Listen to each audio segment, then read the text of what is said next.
Nous sommes samedi 19 octobre. Mesdames et messieurs, bonsoir et bienvenue dans ce journal.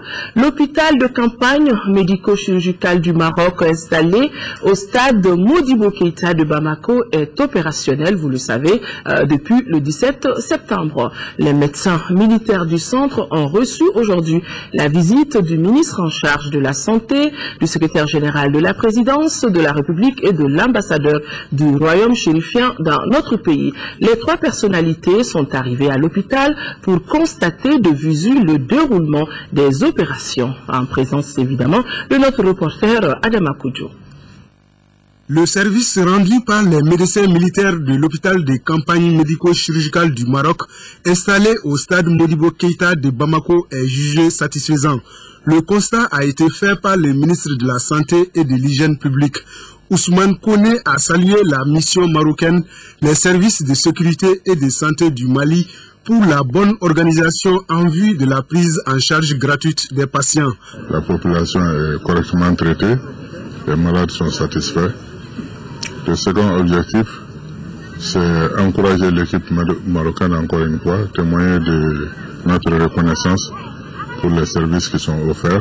Après environ un mois de service au Mali, l'affluence ne faiblit pas à l'hôpital de campagne. On dépasse les 20 000 prestations, on a délivré plus de 15 000 ordonnances et on a opéré plus de 80 malades. Et Dieu merci, les suites opératoires sont sans incident. Et on a hospitalisé au voisinage de 200 malades qui présentent des affections médicales à différentes étiologies. Ça continue, il y a des hommes et des femmes, des civils, des militaires qui viennent du nord, du sud du Mali, de toutes les régions. Donc il y a vraiment de quoi être très très fier, il y a de quoi être très très réconforté, parce que ça traduit tout simplement une partie du travail que nous pouvons accomplir ensemble. Pour rappel, l'hôpital de campagne médico-chirurgical compte 24 médecins marocains qui opèrent dans divers domaines de la santé. Le ministre de l'Énergie et de l'Hydraulique était en visite sur certains sites de production d'électricité de l'énergie du Mali. Il s'agit en l'occurrence de la centrale thermique de Balengue, celle de Sirab-Koro Meguetana et du barrage hydroélectrique de Selengue. Sur les sites en question, les travaux de révision des groupes sont en cours en vue de prévenir d'éventuelles coupures d'électricité, nous dit Bourama Traoré. Première étape de la visite ministérielle, la centrale thermique de Balengue. C'est le plus grand site de production d'électricité de Bamako avec une capacité de 45 MW. Ici, on s'active à réviser les différents groupes avant le début de la saison chaude. Une période au cours de laquelle la demande en électricité est forte. À la centrale de Balengue, ce qui requiert plus d'attention, c'est le nouveau laboratoire. Unique en Afrique de l'Ouest et doté de matériel de dernière génération, ce laboratoire permet d'analyser la composition et la qualité du combustible. À la date d'aujourd'hui, on a un certain nombre de groupes en pendant la puissance totale avoisine plus de 25% de la puissance totale du parc. C'est des groupes qui sont à l'arrêt pour des révisions générales ou des réhabilitations.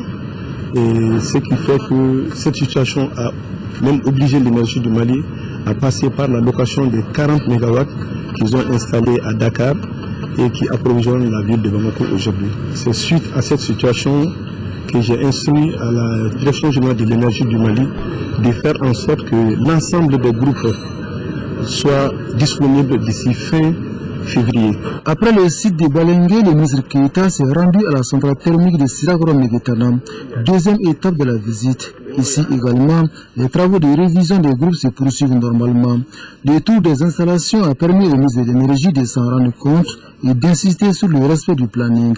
Une fois les différents moteurs mis au point, la centrale thermique de Siragoro Meguetana aura une capacité de 40 MW. Le constat général est positif. Il est satisfaisant parce que j'ai remarqué que l'ensemble des plannings est suivi normalement. Une autre infrastructure à recevoir la visite du ministre Mamadou Frankali Keïta est la centrale hybride de Wole-Sebougou.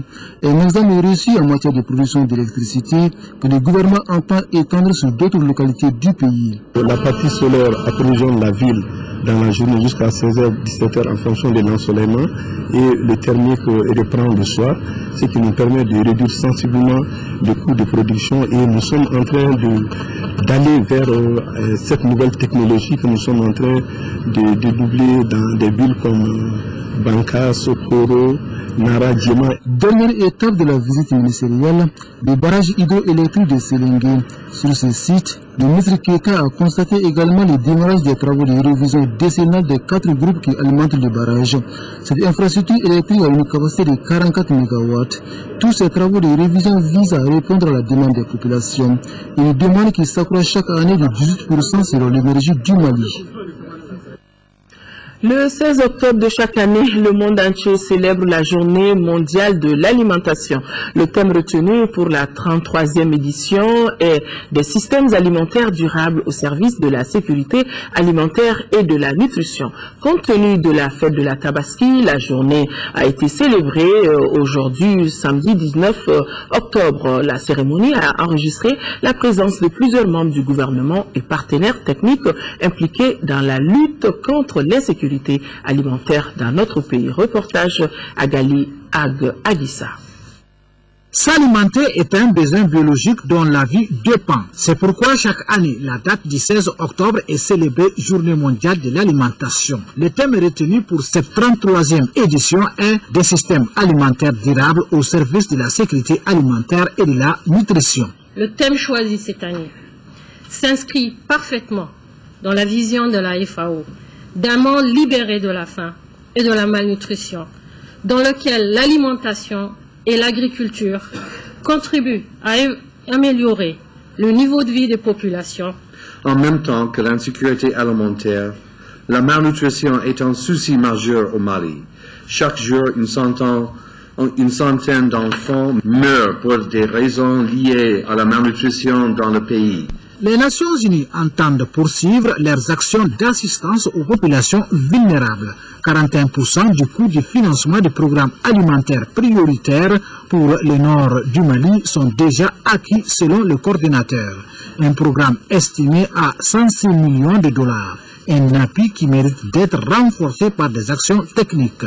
Le gouvernement du Mali va renforcer sa collaboration avec la FAO, le FIDA et les PAM qui disposent d'expériences avérées.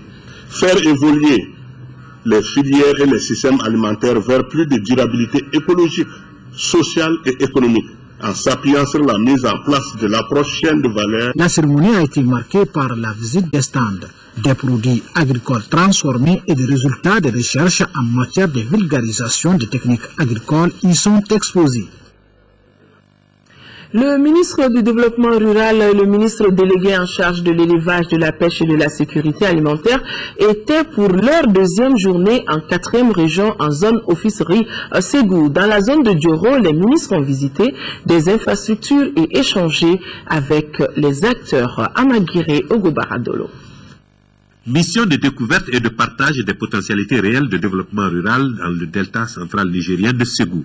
Elle a conduit les 2 ministres concernés dans la zone officerie de Ségou, notamment dans la zone de Dioro. Dioro où la délégation a visité les outils de travail et échangé avec les acteurs. La visite du réseau d'irrigation a suscité en nous beaucoup d'interrogations. Interrogations, vocation voir des terres exploitées par l'officerie.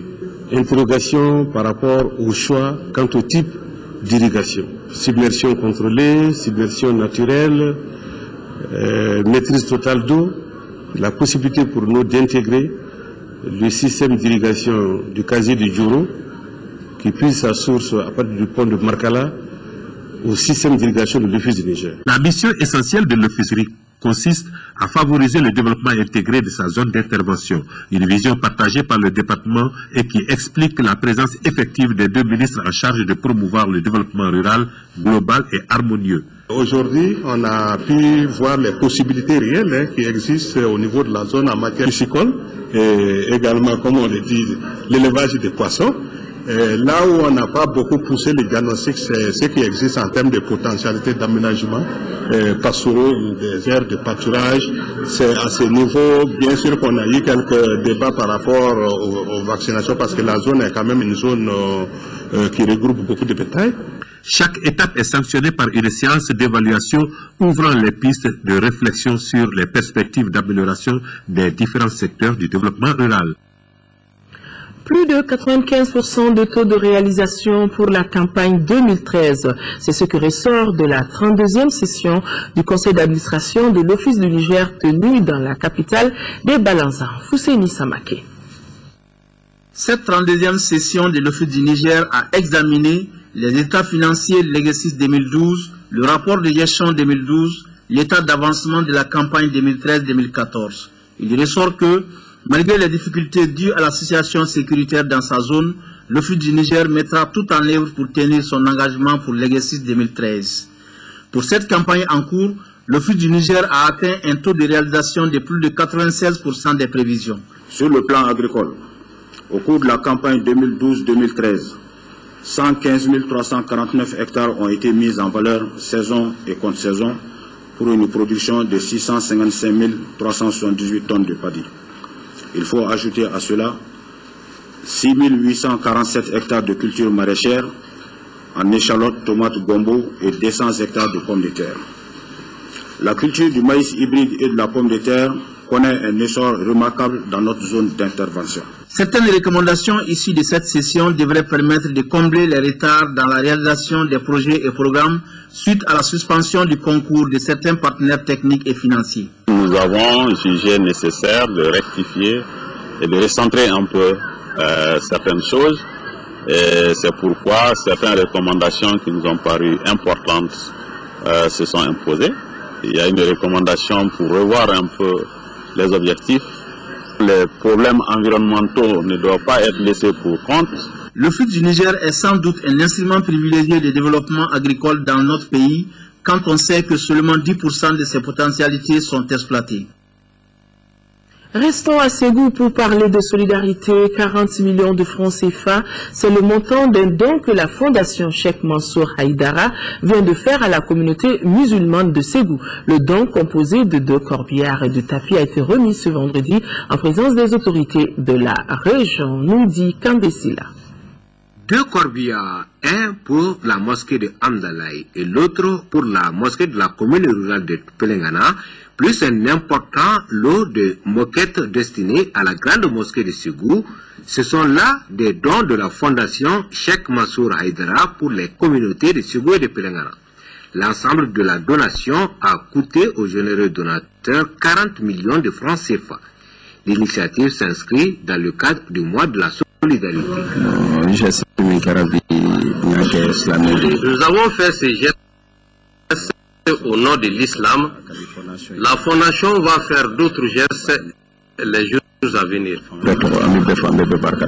La cérémonie de remise officielle qui a regroupé les autorités administratives et politiques ainsi que plusieurs leaders religieux de Ségou a été une occasion pour le maire Youssouf Karamoro Simaga et le gouverneur de Ségou de saluer à sa juste valeur le geste. C'est le mois de solidarité, le mois où nous devrons partager autant que possible ce qu'il faut avec les personnes les plus vulnérables. Et c'est dans ce cadre que nous sommes là aujourd'hui en tant qu'autorité. Au nom de la communauté ségovienne et de l'ensemble des musulmans de la région, Madame Seyd Touré a assuré d'une utilisation judicieuse du don de la fondation Cheikh Mansour Haïdara. Fondation qui n'est pas à sa première donation et qui n'entend pas rester là pour soutenir les populations de Ségou. La société de téléphonie Sotelma Malitel a saisi ce mois de la solidarité pour renforcer son élan de générosité envers les démunis à travers des dons de vivres à plusieurs associations d'enfants. Des vivres d'une valeur de 20 millions de francs CFA, compte rendu Abdul Karim Kaba.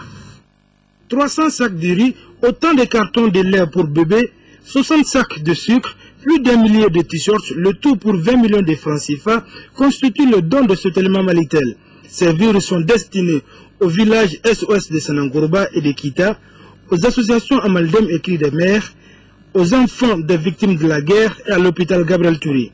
La remise s'inscrit dans le cadre du mois de la solidarité. C'est donc pour moi un agréable plaisir d'apporter la modeste contribution de la Sotelma SA aux efforts que les autorités maliennes déploient au quotidien pour donner de l'espoir à ses frères et sœurs qui partagent avec nous les mêmes droits. La Sotelma SA restera toujours présent au prix des autorités de la République et des populations maliennes afin d'affirmer sa volonté d'entreprise citoyenne par des actions de partenariat dans le domaine social. Au nom du gouvernement, au nom de mon collègue en charge de l'action humanitaire, nous vous remercions pour ce geste. 20 millions, c'est pas donné par le temps qui court. Et je vois très bien que c'est traduit en aliments, beaucoup de lait, beaucoup de sucre, ça veut dire beaucoup d'énergie, beaucoup de vitamine A. Et j'espère que ce don contribuera à la croissance des enfants. Des remises symboliques et des prestations des enfants pour la paix ont agrémenté la cérémonie. Le réseau Femnet Mali a tenu hier vendredi une conférence d'information sur le genre et le changement climatique. L'objectif était de démontrer aux femmes la pertinence de leur engagement pour atténuer les effets des changements climatiques. Compte rendu Isaac Tcheno. Il s'agit pour Femnet Mali, à travers cette conférence, d'informer et de sensibiliser sur le genre et le changement climatique. Les activités féminines ont toujours été tributaires des questions climatiques, les variabilités des températures des pluies, d'où toute la pertinence de ce choix. Cette rencontre est une réunion préparatoire de la conférence de Varsovie sur la question.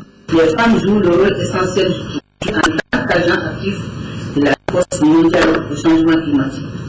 L'idée est d'envoyer un signal politique clair et de poser les fondations d'un engagement renouvelé en vue de promouvoir l'égalité des sexes et l'autonomisation des femmes. L'Afrique demeure le maillon faible des mesures d'adaptation et d'atténuation aux effets des changements climatiques. Une situation due à ses maigres moyens et à la fragilité des ressources naturelles du continent. Quand on parle de changement climatique, on ne peut pas parler de changement climatique, des défis et des enjeux sans les femmes. C'est notre quotidien. C'est tous celles qui sont en milieu rural. Elles vivent quotidiennement les effets de ce changement climatique. Au menu de cette conférence, 3 thèmes relatifs aux droits des femmes et le défi climatique. Des thèmes qui permettront de mieux cerner les contours du genre et le changement climatique. Le mouvement patriotique du 22 mars MP22 a animé ce matin une conférence de presse. Cette conférence vise à donner le point de vue du mouvement sur la situation sociopolitique de notre pays. Boubacar Sissoko était présent. Lors de cette conférence de presse, les responsables du mouvement patriotique du 22 mars MP22 ont informé la presse sur leur position face à la situation actuelle du Mali. Selon eux, le respect de l'accord de Ouagadougou ne justifie pas la libération des membres du MNLA et non plus la levée des mandats d'arrêt. Les échanges avec la presse ont porté également sur les récents événements survenus à Kati et la situation des policiers et militaires qui sont jusque-là emprisonnés. Ils ont tenu à préciser à la presse que ces critiques ne veulent nullement dire une rupture avec le président de la République, Ibrahim Boubacar Keïta. C'est seulement une façon d'attirer son attention sur ce qui se passe au Mali. Le gouvernement a décidé d'assurer le transport des volontaires pour le retour des déplacés du Nord. C'est ainsi qu'il vient d'affréter 2 bateaux de la Comanav d'environ 400 et 300 places. Les bateaux ont déjà quitté Koulikoro à destination de Tombouctou et Gao avec escale à Ségou et Mopti. L'opération a été lancée en présence du ministre du Travail et des Affaires sociales et humanitaires. Koulikoro, nous retrouvons Seydou Traoré. Ce retour des personnes déplacées dans les régions de Tombouctou et Gao intervient à quelques jours de la rentrée scolaire 2013-2014 des régions du Nord. Une initiative des autorités du pays d'accompagner les volontaires au retour dans leur localité dans de bonnes conditions et sans frais à payer. Pour la circonstance, 2 bateaux de la compagnie malienne de navigation Comanav ont été sollicités par le département en charge du travail, des affaires sociales et humanitaires pour le voyage de quelques 288 passagers de Bamako et Koulikoro et de 448 des régions de Ségou et de Mopti. Vous aurez Diré, Niafunké, Tombouctou et Gao. Ce sont les 4 grandes étapes. Mais sur les étapes, on doit s'arrêter aussi à Ségou pour prendre 400 personnes. Pour continuer à Mopti, pour prendre le complément à Mopti. Pour le premier convoi, le ministre du Travail et des Affaires sociales et humanitaires est venu constater les conditions du voyage des déplacés. Amadou Konaté a fait le tour dans les différents compartiments du bateau Général Soumaré. Ce bateau même qui transporte pour un départ 69 déplacés de Bamako et 44 de Koulikoro. Le gouvernement accompagne le retour. Les régions de résidence habituelles sont de plus en plus sécurisées et les enfants qui doivent aller à l'école ont une opportunité maintenant d'embarquer et d'être là-bas à temps. Le ministre a annoncé que chacun bénéficiera de 3 mois de rations alimentaires, un geste salutaire en ce mois d'octobre, mois de la solidarité. Ce communiqué pour appuyer cet effort du gouvernement compte tenu des appuis financiers accordés par l'État aux structures étatiques des régions nord du Mali et vu la nécessité urgente de reprise de service, le gouverneur de la région de Tombouctou invite tous les agents de l'État présents à Bamako de regagner dans un bref délai leur poste d'affectation. En 5e région, le Haut Commissariat des Nations Unies pour les réfugiés vole au secours des rescapés du naufrage de la pinasse survenu vendredi dernier à Koubi, commune rurale de Kona. Il vient de mettre à leur disposition des articles composés entre autres de couvertures de moustiquaires et bien évidemment des kits de cuisine. Aminata Touré depuis Mopti. Une semaine après le naufrage de la pinasse à Koubi, commune rurale de Kona, la mobilisation et la solidarité autour des rescapés continuent. C'est ainsi que le Haut Commissariat des Nations Unies pour les réfugiés vient de mettre à leur disposition un important lot de matériel. Donc, quand on a appris de l'incident, j'étais contactée par le développement social et la protection civile. Et c'est pour cela qu'on est venu pour remettre le cadeau symbolique. C'est juste symbolique parce que je sais que donner 200 kits de NFI ne va pas résoudre beaucoup de problèmes ou soulager les souffrances que les gens ont eues. En recevant ces différents lots de matériel, les bénéficiaires ont remercié le donateur. Vraiment, je ne sais pas comment vous dire. Parce qu'on est très contents, très fiers de vous. Depuis qu'on a eu l'accident là, il y a 3 ministres qui ont passé avec le gouverneur de Mopti et son staff. Donc vraiment, on n'a pas quoi à vous dire. À HCR, vraiment, on vous dit merci. La remise s'est déroulée en présence des autorités communales de Kona, des autorités coutumières du village de Koubi, mais aussi des partenaires de l'UNHCR qui sont l'UNICEF, le PAM, l'OIM et l'Intersos.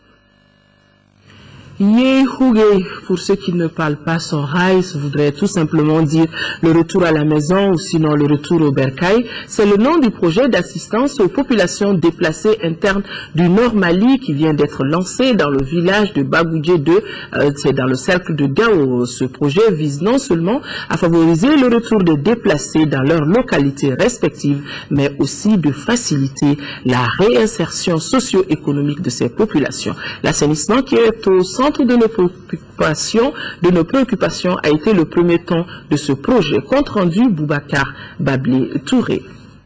Financé à hauteur de 300 millions de francs CFA, ce projet intitulé Yehougué comporte 2 phases. Une première qui favorise le retour des déplacés internes de San, Tomigna et Mopti dans leur localité par la prise en charge des frais de transport. Une deuxième intitulée Cash Forward, travail contre argent. Cette réinsertion socio-économique va se faire à travers le Cash Forward.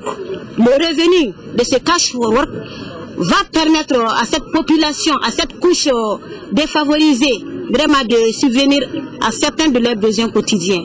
Pour la mise en œuvre de ce projet, plusieurs activités génératrices de revenus sont prévues en faveur de ces populations, parmi lesquelles la fixation des dunes, le surcreusement des mares, l'assainissement et le reboisement. Une initiative saluée par les notables et les autorités régionales de la cité des Askia.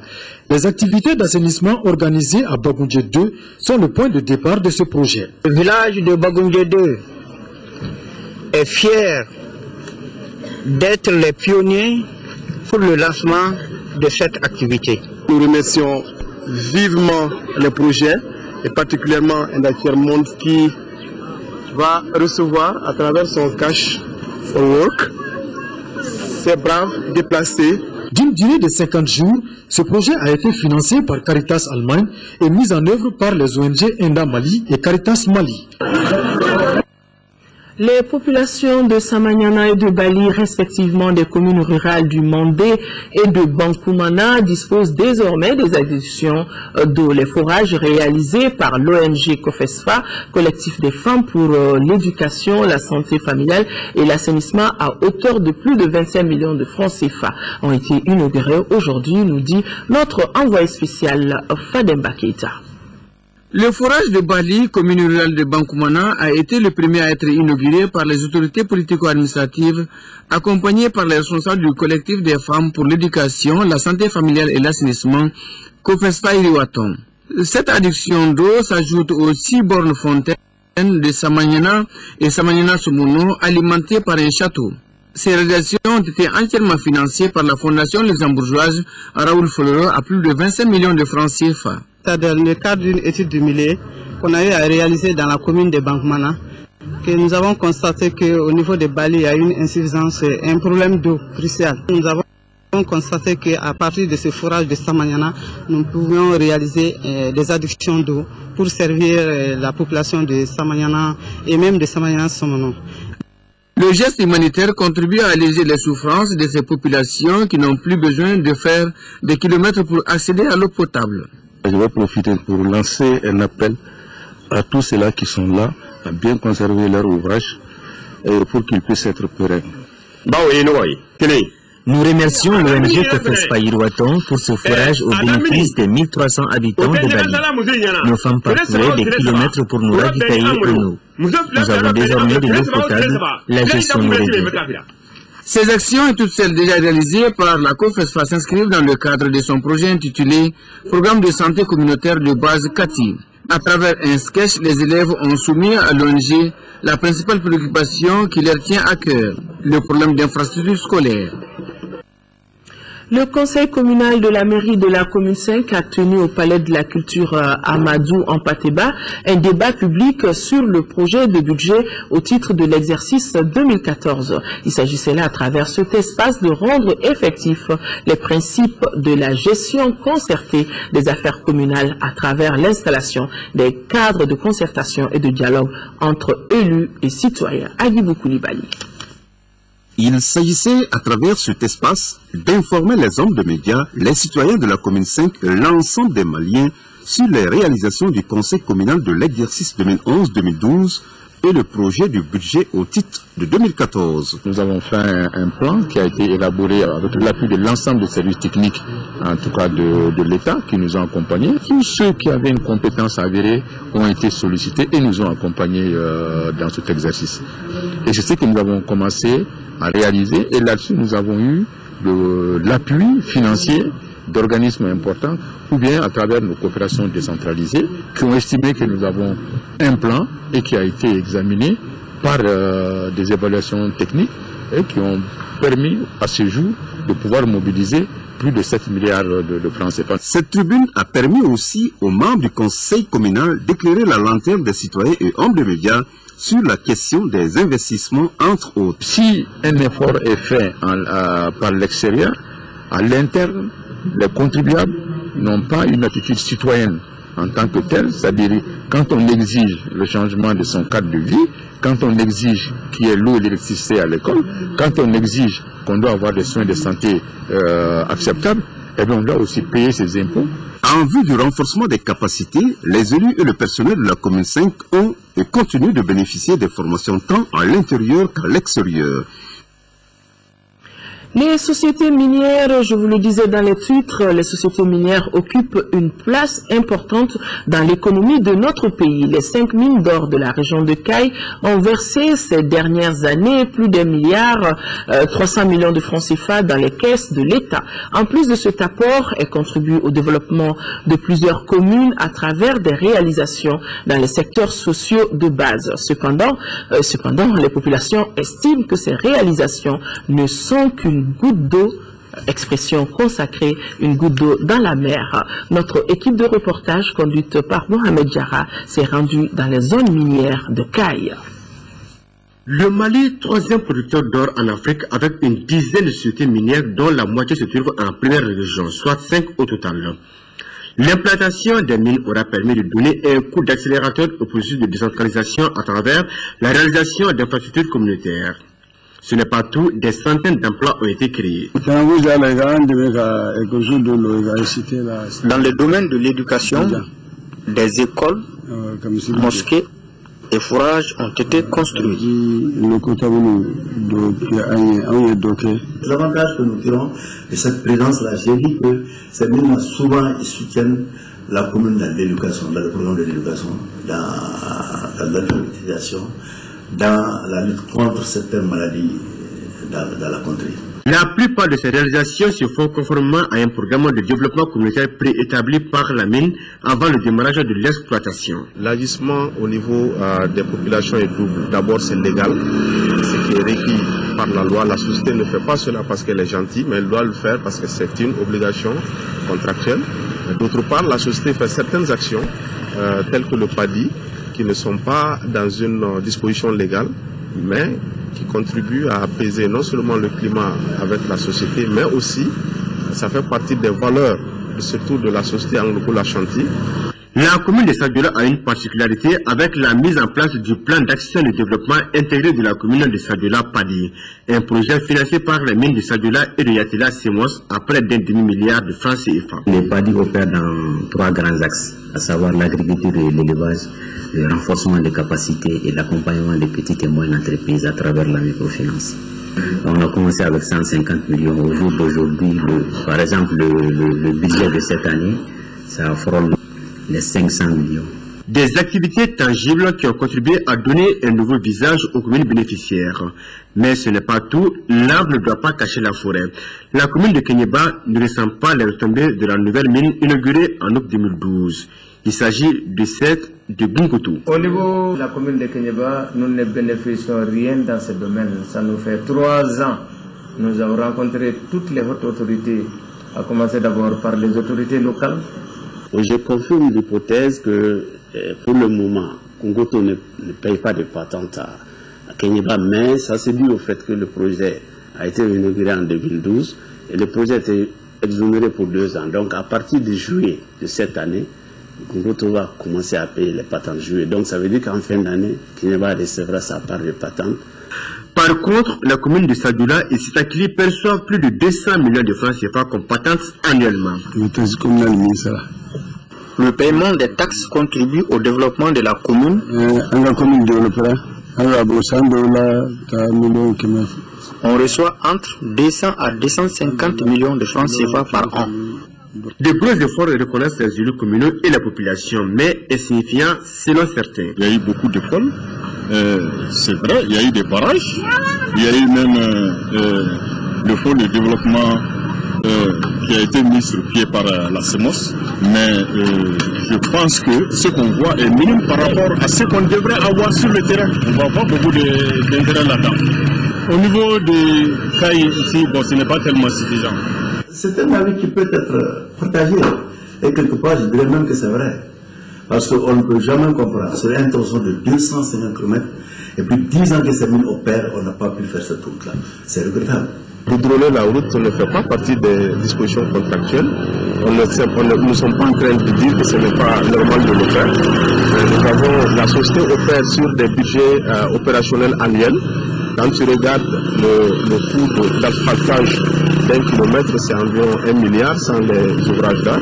Autre préoccupation soulevée par la population, celle est relative à la destruction de l'environnement. Sur la question, les avis des spécialistes divergent. Quand la mine existe dans une localité, ça a directement un impact sur la santé de la population. Parce que il y a les explosions dans la mine. Et voilà, ils font des études d'impact environnemental et social. Ils font des consultations au niveau des villages. C'est avec l'accord de tous les partenaires qui sont installés. Tout le monde est au courant de les impacts, mais ils font des compensations. Nous travaillons avec des normes environnementales qui sont définies non seulement par l'État, dans le cadre de notre convention qui nous lie à l'État, mais aussi il y a les normes internationales auxquelles nous sommes soumis. En attendant de clarifier cette situation, il faudra trouver une solution à l'orpaillage traditionnel qui connaît une proportion exponentielle dans cette zone. Le secteur a donc besoin d'être réorganisé tout en exigeant des sociétés minières de véritables programmes de développement de leur zone d'intervention.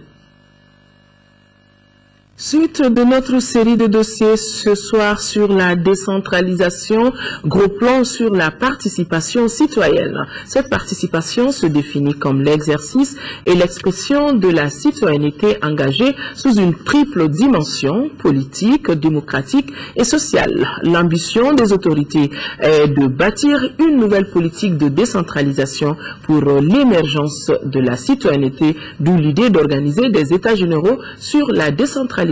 Bourama Traoré. Citoyenneté, que faut-il entendre par ce concept? Du point de vue juridique, c'est la possession d'une nationalité. Entendez également une participation à la vie de la cité. On est citoyen d'un État. Vous êtes malien, on vous dira que vous êtes donc de la citoyenneté malienne. Un autre est de notre pays africain, on parle là du citoyen sénégalais ou du citoyen burkinabé. Donc si la citoyenneté et nation font une, il est également évident que vous devez assumer cette nationalité à travers votre citoyenneté. Ça veut dire quoi? Vous devez assumer d'abord toutes les charges qui sont consignées dans la Constitution, par exemple. Quelles sont les valeurs attachées à la citoyenneté et comment se construit-elle? Explication. Il faut aller au niveau de la famille d'abord, parce qu'un enfant qui naît dans une famille et qui n'a pas, par exemple, son acte de naissance, ne peut pas se prévaloir de la nationalité malienne, donc de la citoyenneté malienne, d'autant plus qu'il va demeurer une personne humaine. Ça veut dire qu'il y a un déficit de citoyenneté au niveau de ses parents. Quand on parle de citoyen, on parle d'abord de devoir de citoyen. Mais il me semble que maintenant, quand nous parlons de citoyen, nous commençons par nos droits. Citoyen, ça vient du mot cité. C'est un habitant de la cité. Il faut d'abord que la cité existe pour qu'il y ait le citoyen. La cité ne peut pas exister sans que le citoyen se dépense, qu'il fasse l'effort nécessaire pour construire sa cité. Et donc, ça veut dire que ce sont les devoirs qui sont antérieurs aux droits. C'est dire tout simplement que les citoyens ont un rôle essentiel à jouer dans le développement local. Cette participation est l'expression de la citoyenneté active et engagée sous 3 dimensions, politique, démocratique et sociale. La citoyenneté, c'est d'abord le travail, la création de richesses, mais c'est aussi le partage, la solidarité, l'entraide, c'est-à-dire partager équitablement les fruits de cette croissance entre les fils du pays. La meilleure manière, n'est-ce pas, de se rendre compte que le Mali est en réalité un pays démocratique et décentralisé, c'est que chacun de nous a le droit de voter. La participation citoyenne apparaît comme un élément fondamental pour la réussite du processus de la décentralisation. Décentralisation est notre concept à préciser. Il ne faudrait surtout pas confondre la décentralisation avec le développement régional et local. C'est pourquoi moi je ne considère jamais la décentralisation comme une politique. Je dis que c'est une stratégie. Une stratégie avec comme finalité le développement local et régional. Donc en tant que stratégie, nous pensons que l'État a produit suffisamment de textes. Donc c'est pourquoi dans un des livres que j'ai publié il y a 20 ans, j'ai dit que le développement régional et local en réalité, c'est les textes de la décentralisation en mouvement sur un territoire donné. Si vous avez des acteurs locaux à la hauteur des enjeux, il est sûr que votre commune va se développer. Dans la nouvelle politique de décentralisation que les autorités nationales entendent bâtir, l'émergence des nouveaux types de citoyens s'avère nécessaire. C'est du moins la conviction des autorités traditionnelles. Pour un Mali nouveau, il faut certainement une nouvelle émergence et le plan de la décentralisation, mais cette émergence se fait avec de nouveaux citoyens. Donc une nouvelle citoyenneté, je dirais plutôt une vraie citoyenneté. Et cette citoyenneté, elle ne s'acquiert pas du jour au lendemain. Elle nécessite l'implication de tous. La décentralisation rime avec autonomie matérielle, organique et fonctionnelle. Cette triple autonomie ne signifie point indépendance. La structure décentralisée reste sous la surveillance de l'État. La pièce « Dormir dans l'Azawad » a été présentée au grand public hier soir pour la première fois. C'était lors de la soirée Téléthon organisée par le ministère de la Culture et la Fédération des artistes du Mali. L'objectif était de contribuer à la réconciliation et aider du coup les artistes déplacés du Nord et les victimes des inondations. C'était en présence de plusieurs membres du gouvernement et de notre reporter Chekoumar Sangaré. Le ton de ces télétons Grand Cœur pour la paix au Mali a été donné par l'ensemble instrumental du Mali. La formation musicale a respecté la tradition en proposant des titres riches et variés, cadrant ainsi avec la vision de la soirée, la paix dans la diversité. Dans son adresse au public, le président de la FEDAMA, un comédien transformé en poète pour la circonstance, a essentiellement parlé de paix et de réconciliation. Cette soirée, intitulée Grand Cœur pour le Mali, se veut une soirée de réconciliation des fils du Mali, malgré les différences. Ango ben dron. La paix, rien que la paix. La pièce Dormir dans l'Azawad a été largement acclamée dans la salle. L'œuvre est pleine de sensations et d'émotions. Un véritable appel à la paix que les spectateurs ont apprécié à sa juste valeur. C'est bien préparé. Nous sommes vraiment ravis de cette pièce-là. Voilà, on pense que ça va continuer. La paix sera totalement au Mali, dans tout le monde entier. C'est une œuvre majeure des productions de notre pays.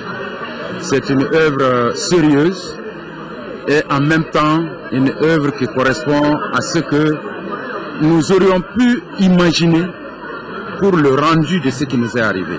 Les artistes n'ont jamais baissé les bras et comme l'a dit le secrétaire général de la FEDAMA, les artistes sont dans la société comme le sang dans le corps. Par cet événement de ce soir, tous ont voulu exprimer leur adhésion totale aux idéaux de paix, aux idéaux de réconciliation nationale dont le pays a tant besoin aujourd'hui au sortir de ce que nous savons. Les fonds collectés au cours de cette soirée serviront à soutenir les artistes déplacés du Nord et les victimes des inondations. Nouvelle sportive, il n'y a pas eu de miracle pour le stade malien de Bamako. En demi-finale, retour de la Coupe de la Confédération. Les Blancs se sont inclinés cet après-midi à Lumumbashi, 1-0 face au tout-puissant Mazembe. But marqué sur penalty à la 5e minute. Les Congolais avaient fait l'essentiel ici à Bamako en s'imposant à l'aller 2-1. L'adversaire du tout-puissant Mazembe sera connu demain à l'issue du match Club Sportif Sfaxien contre le Club Athlétique Bizertin. Voilà, c'est avec cette nouvelle sportive que se referme définitivement ce journal. L'information continue sur notre site www.ortm.ml.